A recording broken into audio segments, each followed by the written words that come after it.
Вы слухаеце Трансусветнае радыё. У эфіры праграма «Урокі гісторыі». Запрашаем у падарожжа падзей, асоб і фактаў. Вучыцеся разам з намі.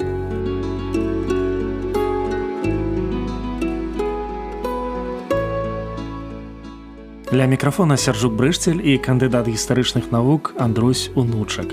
Сёння мы пагаворым пра Мікалая Радзівіла Рудога. Прывітанне, Андрусь. Прывітанне, Сяржук. Прывітанне, шаноўныя слухачы. Андрусь, хачу больш даведацца пра Мікалая Радзівіла Рудога. Вам слова. Мікалай Радзівіл Руды вельмі заслужаны лідар залатога веку. Можна сказаць, пасля Мікалая Радзівіла Чорнага ён пераняў ягоную эстафету лідара рэфармацыі ў Вялікім княстве Літоўскім. Адначасова яго біяграфія надзвычай цікавая. Рэч у тым, што ягоны бацька Юрый Радзівіл, ён быў палкаводцам, ён быў гетманам Вялікага княства Літоўскага. Мікалай Радзівіл Руды нарадзіўся ў ягонай сям'і ў 1512 годзе. Ягонай сястрой была Барбара Радзівіл, каралева польская, вялікая княгіня літоўская, жонка Жыгімонта II Аўгуста. І ўсё сваё жыццё Мікалай Радзівіл Руды ён займаўся ваеннай справай. Вельмі цікава, што ягоны сын, унук і праўнук таксама былі гетманамі Вялікага княства Літоўска. Мы бачым, што цэлая вось лінія кіраўнікоў узброеных сілаў, яны былі усе евангельскімі хрысціянамі. Такім чынам мы можам сказаць, што на працягу 100 гадоў у Вялікім княстве Літоўскім войскам кіравалі пратэстанты. За што Мікалай Радзівіл Руды быў празваны літоўскім Геркулесам? Рэч у тым, што Геркулес – гэта мянушка ягонага бацькі, князя Юрыя Радзівіла, які быў пераможцам у бітве пад Воршай, разам з Кастусём Астрожскім. Геркулес – гэта Геракл, герой старажытнай Грэцыі, які перамагаў ворага ў самых складаных абставінах.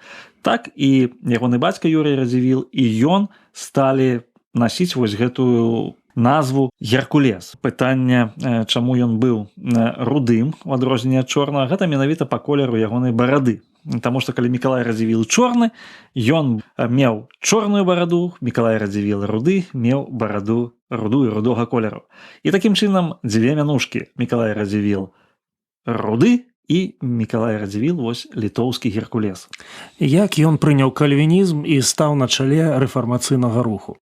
Дзесьці пасля 1553 году у сям'і Радзівілаў здарыўся вялікі скандал.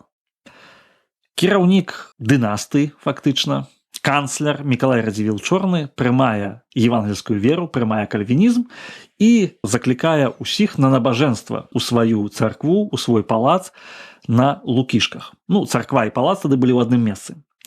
Мікалай Радзівіл Руды на той момант паставіўся вельмі скептычна. Ён кажа, што ў прынцыпе вельмі складана уявіць сабе, што вось гэта новая вера, яна будзе запатрабавана, яна будзе прынята. Наадварот, яна выкліча такія супярэчнасці.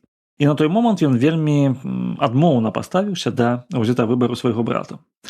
Але ішоў час, чым больш ён разумеў, што Мікалай Радзівіл Чорны, ён робіць усё тое, што ён і павінен рабіць, але яшчэ лепш, але яшчэ з большай карысцю да дзяржавы, усё бліжэй ён станавіўся да прыняцця такога рашэння.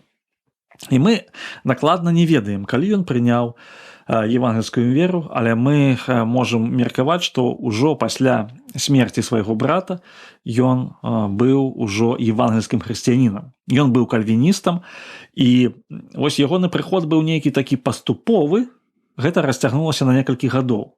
Але гэта рашэнне выпакутаванае было ягоным вельмі цвёрдым рашэннем.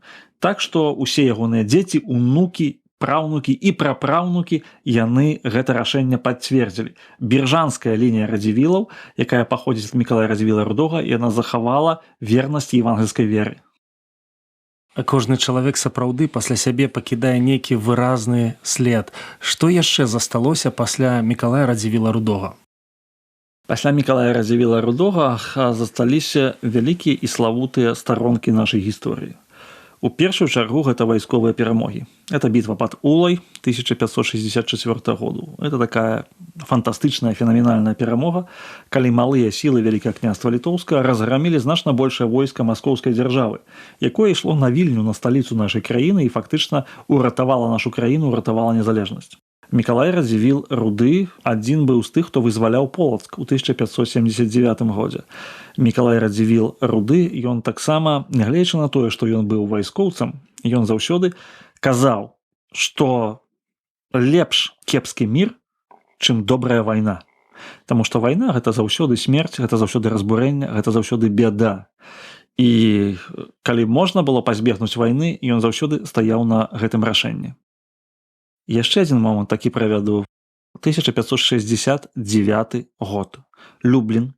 Дэлегацыя Вялікага княства Літоўскага стаіць перад выбарам. Альбо унія з Польшчай і фактычная страта незалежнасці, альбо самастойна ваяваць супраць маскоўскай дзяржавы і таксама пагроза страты незалежнасці. І што ён у гэтай сітуацыі робіць? Ён кажа, што наша незалежнасць, яна трываецца не на нашых саюзах, а на нашым сэрцы. І заклікае ўсю дэлегацыю проста пакінуць Сойм і не згаджацца на ўмовы палякаў. Гэта быў вялікі крок такі, які дазволіў пазней захаваць незалежнасць і ад Польшчы, і ад Масквы. Чакаю жывую і натхняючую гісторыю жыцця нашага гістарычнага госця. Наш гістарычны госць быў чалавекам прынцыпаў. Калі вялікі князь Літоўскі пачаў сустракацца з ягонай роднай сястрой Барбарай, ён, заўважыўшы гэта, асабіста пайшоў да караля і сказаў: «Альбо ты ажэнішся з нашай сястрой, альбо я з мячом у руках стану каля яе пакояў і цябе туды не пушчу». Гэта было вельмі важна для яго, гонар роду, гонар Радзівілаў. І вялікі князь Літоўскі сказаў, што у такім разе я неадкладна ж ажанюся. І праз некалькі месяцаў Барбара Радзівіл стала вялікай княгіняй Літоўскай. Дзякуй за размову.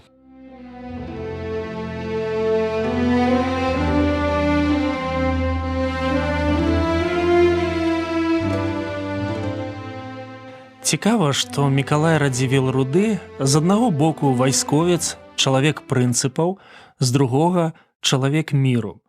Вялікі гетман меў двух сыноў. Яны не толькі працягнулі кар'еру бацькі, але захавалі і перадалі свайму пакаленню біблійныя прынцыпы жыцця. Думаю, што не ў кожнага атрымліваецца так стабільна рухацца наперад. Раней я толькі чуў імя брата вялікага канцлера. Сёння перада мной з'явіўся яшчэ адзін годны прадстаўнік знакамітага роду Радзівілаў. Больш таго, відавочна, што для Мікалая Рудога дэвіз сям'і «Бог нам радзіць» быў практычным. Калі я думаю пра словы, жыццё і дзейнасць нашага гістарычнага госця, то прыгадваю адзін старадаўні прынцып. Няхай ён стане кропкай у сённяшняй размове. Людзям душа, жыццё свайму дому, сэрца жанчыне, гонар нікому.